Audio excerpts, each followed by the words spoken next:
पे काफिर लोग, हिंदू लोग, यहूदी लोग इतना इत्मीनान किया करते थे कि ईमान थे पैगंबर इस्लाम के पास रखवा के जाते थे। आज के दौर में कौन है जो आपके पास ईमान रखवाता है? यकीन करें मुझ पे मेरे पास कोई नहीं रखवाता। मैं आपको बताऊं ना कि मेरे पास कोई अपनी बड़ी कीमती इमानत रखवा के जाए, कोई नहीं रखवाता, नहीं रखवाता। लेकिन एक तबका आज भी मौजूद है जिनके पास ईमानतें रखवाई जाती हैं। एक जमात आज भी है जिस जमात के पास दुनिया अपनी सबसे कीमती इमानत रखवाती है। कोई बच्चा मुझे जवाब देगा इसका? वो जमात कौन सी है और वो इमानत कौन सी है? आपके पास भी मौजूद है, वो तबका भी मौजूद है, वो जमात भी मौजूद है। हर जगह जगह वो जमात मौजूद है, वो लोग मौजूद हैं, और बल्कि इस अदारे भी मानते मौजूद हैं। ये जहाँ आप लोग बैठे हुए हो ना, मैं अभी साबित करने लगा हूँ कि ये ईमानदार हैं और इनके पास लोगों ने वो अपनी इमानतें रखवाई हुई हैं जिन ईमानतों को कोई देखने भी नहीं देता। किसी को देखने भी नहीं ना कोई देता, इनके पास छोड़ के चले जाते हैं कि आप किसको, अल्लाह के बाद आप हैं इनकी बात से। बेटा वो उस्ताद है जो आज भी अमीन है, जिसके पास आज भी इमानतें रखवाई जाती हैं, और जो इमानत रखवाई जाती है वो आप बेटियाँ हो। बेटी कायनात की इतनी अजीम इमानत है, इतनी अजीम इमानत है, कोई बंदा अपनी बेटी किसी के हवाले नहीं करता। उस्ताद एक ऐसी हस्ती है बेटा कि उसके ऊपर बंदा अंधा हो के ना बेटियां छोड़ देता है। ये आपके ऊपर इत्मीनान किया। जानते हैं क्यों? आपके इल्म में एक ऐसा क्यों होता है? लोग आखिर उस्ताद के पास ही मानते हैं, ये वाली क्यों छोड़ते हैं किसी और के पास? मुझे आज तक किसी ने गोल्ड, सोना होता है ना कीमती, दुनिया में सबसे गोल्ड ही है, हीरा हर बंदे के पास होता ही नहीं है। चले जी कहें जी हीरा बड़ा कीमती है, हीरा होता ही नहीं है कीमती, सोना सबसे कीमती होता है। किसी ने आज तक मुझे नहीं कहा कि लें जनाब कि हम कहीं जा रहे हैं सोना अपने पास रख लें। कुछ जड़ी बूटियाँ होती हैं बड़ी कीमती, आपके इल्म में होगा। अच्छा, उन जड़ी बूटियों को ना अमूमन पिसवाया जाता है, मेडिसिन बनाई जाती है, बड़ी चीज़ें हैं। मैं जैसे कि गरम मसाला है जी, गरम मसाला पिसवाया जाता है, उसके अंदर जायफल, जवित्री, ये बड़ी महंगी चीज़ें हैं, दोनों महंगी चीज़ें हैं जो डाली जाती हैं। हमारे पास पंसारी है एक, उनके पास जब कोई बंदा आता है ना पिसवाने अच्छी वाली चीज़, तो वो कहता है कि मैंने अपनी आंखों के सामने पिसवानी है। ऐसी बात है, जब किसी बंदे ने ऑयल निकलवाना होता है ना अपनी कीमती चीज़ का, जैसे कि कोई बंदा कोई बड़ी कीमती चीज़ जैतून लेके आता है, कहता है जी मैंने इसका ऑयल निकलवाना है, वो कहता है मैं अपनी आंखों के सामने निकलवाऊंगा। लोग इत्मीनान नहीं करते, अल्लाह उनको पता है ये प्रोफेशनल बंदे हैं, पता है ना उनको। ये बेटा मैं आपको सीरत सुना रहा हूँ, आप क्यों परेशान हो गए हैं? ये मैं आपको सीरत तैयबा सुना रहा हूँ।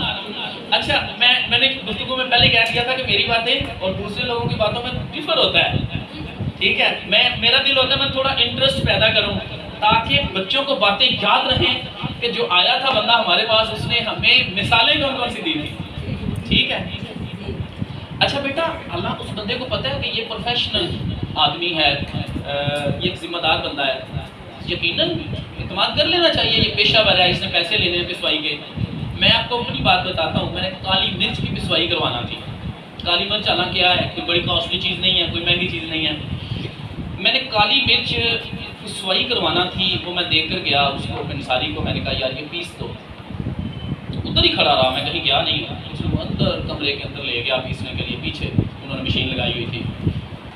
अच्छा, पीछे से पीस के ले आया। जब मैंने उसको तोला, दोबारा मैंने उसके ऊपर रखा कांटे के ऊपर, मैंने देखा कि 3 पाव कम हो गई है। मिर्च थी 3 किलो थी या 3.5 किलो थी। अच्छा, उसमें से कितनी कम हो गई? 3 पाव। चले जी, आधा पाव कम होती मैं बर्दाश्त कर लेता, पाव कम होती शायद मैं फिर भी कड़वा घूंट भर लेता, अब 3 पाव कम हो गई। मैंने कहा यार, मैं तोली, मैंने कहा ये 3 पाव कम है। यकीन करें वो बंदा माना नहीं, वो कहता नहीं नहीं तू ही झूठा है, तेनों ही गलती लगी है, मैं तो सही पीसी। मैंने कहा यार जिसने पीसी है उससे बुलाओ। ओ उनका हट हो गया, यानी पीछे ही उसका घर था, कहता है वो घर चला गया। यार उसको बुलाओ तो सही ना, मैं उससे पूछूं उसने कैसे पीसी है। उसने उसे बुलाया नहीं है, ठीक है, उसे पता था शरीफ सा बंदा, इसने क्या कर लेना है। और यकीनन मैं उसके ख्यालात के ऐन पूरा उतरा, मैंने कुछ भी नहीं कहा, मैं चुप करके आ गया, मैं वापस घर आ गया। इतनी सी चीज पे मतलब नहीं माना। अब मैंने ना, मेरी बात है कि मैं तय तक जरूर जाता हूँ, उसको मैंने कुछ नहीं कहा। मैंने क्या किया, मैंने जो पिसवाई वाली मशीनें होती हैं ना, मैंने किसी बंदे के पास गया, मैंने कहा यार मैंने देख ली है, देखें पिसवाई गई चीज़, पिसवाई गई, मैंने कहा इसे खोलो, उसने खोला उसे, आप यकीन करें उसने मुझे बताया कि इसका जो अंदरूनी हिस्सा है ना, उसमें जब हम पिसवाई करते हैं ना तकरीबन आधा किलो 3 पाव चीज़ अंदर ही रह जाती है, तो हम इसे खोल के साफ़ करते हैं ताकि जिस बंदे ने चीज़ दी है हमें उसको पूरी चीज़ वापस जाए। मुझे समझ लग गई कि उसने बेईमानी की किधर है। चले वो इतनी महंगी चीज़ नहीं है, लेकिन फिर भी है, 1000 रुपये किलो तो है ही है ना, इतनी कॉस्टली नहीं है लेकिन फिर भी है। तो आप इमेजिन कीजिए कि दुनिया के किसी पेशे के ऊपर इत्मीनान नहीं किया जा सकता, ना मैं करता हूँ, ना आप करते हैं, ना कोई और करेगा। उस्ताद एक ऐसा मुअल्लिम है, उस्ताद एक ऐसा पेशा है कि जो है ही पैगंबरी पेशा, इसके ऊपर अगर आज इत्मीनान किया जा रहा है, अगर क़यामत तक इत्मीनान किया जा सकेगा, रब्बे काबा की कसम, सिर्फ इसलिए कि ये पेशा है अंबिया का। इसे नाम दिया गया है कि ये नबियों का काम है, इसे नाम दे दिया गया है कि ये काम हुआ है जो नबी करते थे। एक बड़ी मशहूर सी बात है, मेरे जहन में आ गई है, मैं सुनाता चलूँ आज, बस पॉइंट, बेटा सिर्फ पॉइंट लिखिएगा, मैं सुनूंगा एंड पे आपसे, ठीक है? नंबरिंग लगाते जाएंगे, ये बात, पहली बात, दूसरी बात, तीसरी बात, ठीक है? मैं एंड पे सुनूंगा भी आपने क्या कर लिया। अच्छा बेटा, हुआ यूं कि किसी दौर की बात है कि एक बादशाह था, उस बादशाह ने अपनी फौज के साथ, अपने दस्ते के साथ, उस दौर में जो जंगें होती थी ना, बादशाह खुद जाता था लड़ने, अब ऐसा नहीं होता, जो जी बादशाह होते थे साथ जंग लड़ने के लिए, बादशाह जाता था, जो इलाके जो जगह फतह की जाती थी तो बादशाह करते थे। यकीन करें मैडम का पिछले दिनों में मैंने वो एक स्टेटस देखा जिसके अंदर कमाल कर दिया इन्होंने लिखा हुआ था कि वो जो इस्लाम है वो अमन का दर्ज देता है। इस बात ने हमारे गोडे तोड़ के रख दिए हैं, हमारी पसलियाँ तोड़ दी हुई हैं इस बात ने कि इस्लाम जनाब अमन का दर्ज देता है, यानी जंगें खत्म कर दी गई हैं, जहाद खत्म कर दिया गया, नाम ही नहीं है जहाद का, इस्लाम अमन का दर्ज देता है। वैसे मैं कहता हूँ कि सल्यूट पेश करना चाहिए तालिबान को जिन्होंने अफगानिस्तान खाली करवा लिया है। सल्यूट मैं करता हूँ उन बंदों को जिन्होंने 3 पीस टाई लगवा के अपना पियन खड़ा किया हुआ है साथ।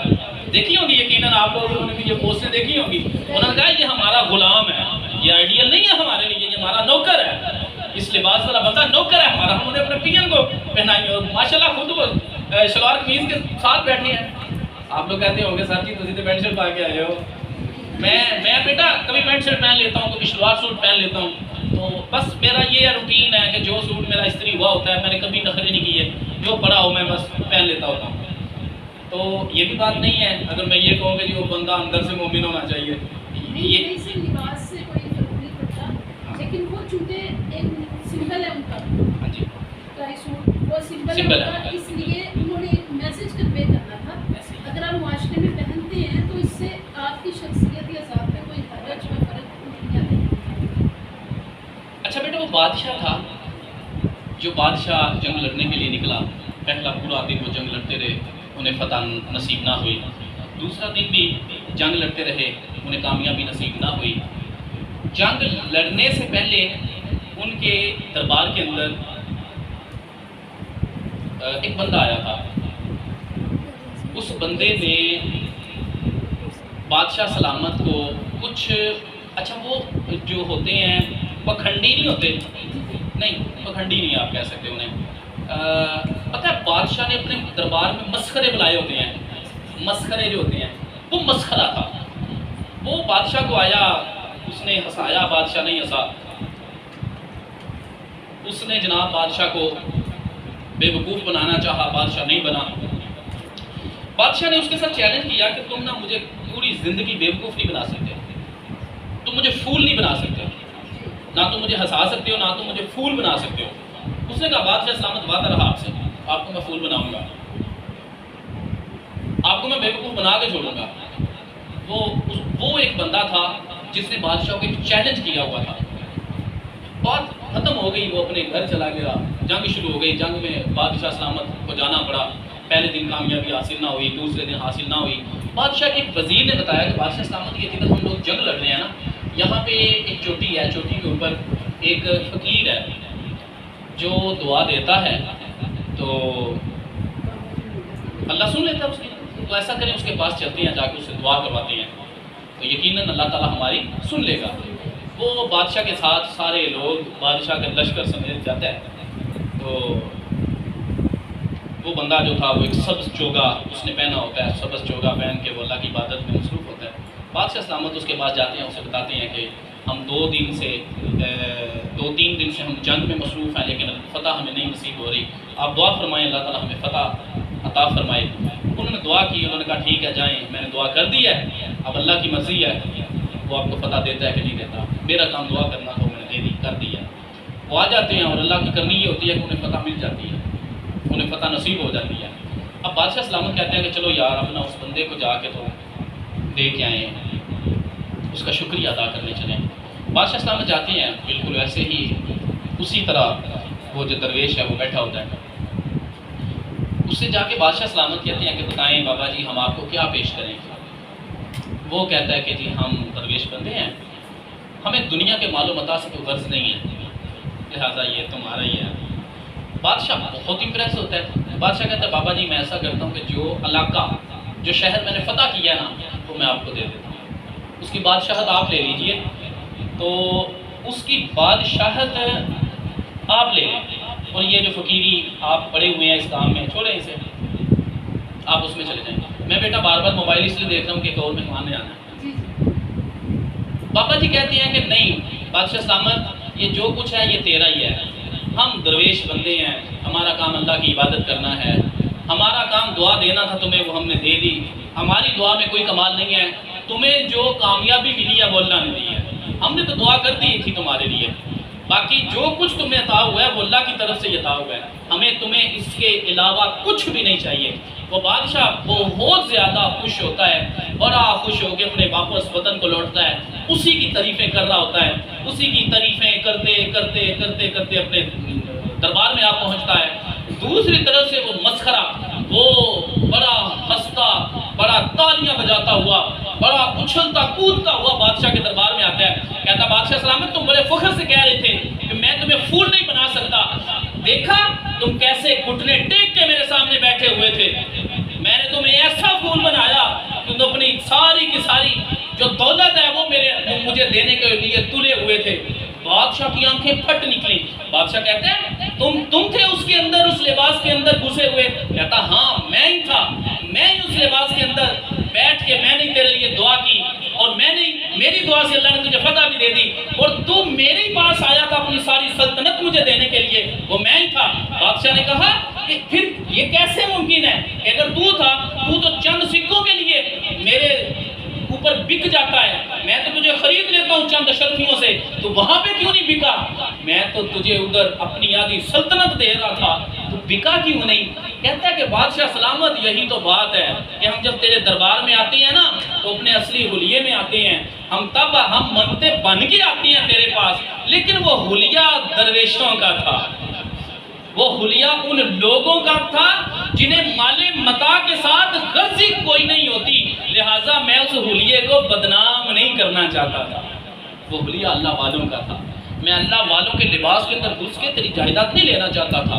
वो हुलिया मुअल्लिमीन का था, मैं मुअल्लिमीन के हुलिये में रहकर तुझे मैं गुमराह नहीं करना चाहता था। अगर मैं तुझसे सल्तनत मांग लेता क़यामत तक ये तबका बदनाम हो जाता, मैं बदनाम नहीं करना चाहता था। लिहाजा मेरी बेटियों अल्लाह ताला आपको बड़ी अज़मत अता फरमाए, आने वाले वक्त में आप बड़ी तरक्की करें, लेकिन एक बात का याद रखिएगा, एक ख्याल रखिएगा कि हम ये जो फरीज़े सरअंजाम दे रहे हैं ना ये दरअसल हमारे है नहीं है। इवन के मैं यहाँ तक कहा करता हूँ, यहाँ पे फिर मैं डॉक्टर इशफाक अहमद साहब का कोट करता हूँ। आप फरमाते हैं कि ये जो हम लोग इबादत करते हैं ना, कहते हैं ये हम इबादत करने के काबिल नहीं है, हम तो उन लोगों की नकल करते हैं जो इबादत किया करते थे, हम तो उनकी रीस करते हैं जो इबादत किया करते थे। आप फरमाते हैं कि मैं एक जगह नमाज पढ़ने लगा था तो मैं बड़ी तेज़ी में था, बड़ी जल्दी में था। फरमाते हैं कि मैं ना बड़ी तेज़ी से मैंने नमाज़ पढ़ी, बड़ी तेज़ी से मैंने नमाज़ पढ़ी। नमाज़ पढ़ के जब मैं मस्जिद से निकलने लगा ना, कहता है मुझे रास्ते में ना पकड़ लिया मेरे मामू ने, मामू उनके, कहते उन्होंने मेरा हाथ पकड़ लिया। कहते हैं हाँ किधर जा रहे हो? मैंने बताया कि मैं वहाँ जा रहा हूँ। कहता तू कर क्या रहा था? कहते मुझे पता चल गया कि इन्होंने डांटना है, इन्होंने कहना तुमने इतनी जल्दी नमाज क्यों पढ़ी है। कहते तुम कर क्या रहे थे इधर? कहते कुछ नहीं, मैं बस वैसे ही आया था इधर। कहते नहीं, मैंने तुम्हें देखा है तुम नमाज पढ़ रहे थे। कहते मैंने कहा कि नहीं, मैं नमाज नहीं पढ़ रहा था, मैं तो नमाजी जैसे नमाज पढ़ते हैं उनकी नकल कर रहा था। कहता है मेरे मामू की आंखों में आंसू फूट पड़े, तो उनके दिल के ऊपर असर कर गई है मेरी बात, और फरमाने लगे, कहने लगे, रोने लगे, कहने लगे कि वाकई हम इबादत नहीं करते, हम तो उनकी नकल ही कर लें तो बड़ी बात है, हम तो मर के नकल कर सकते हैं उनकी। बेटा वाकई हकीकी मानों में हम लोग नमाज नहीं पढ़ सकते, जैसे नमाज रसूल पाक ने हमें पढ़ने के लिए बताया है, हम वहाँ तक पहुँच ही नहीं सकते। वैसे काम हम कर ही नहीं सकते जैसे काम नबी पाक ने बताए हैं। आप यकीन करें, बस इतना सा लिख लें कि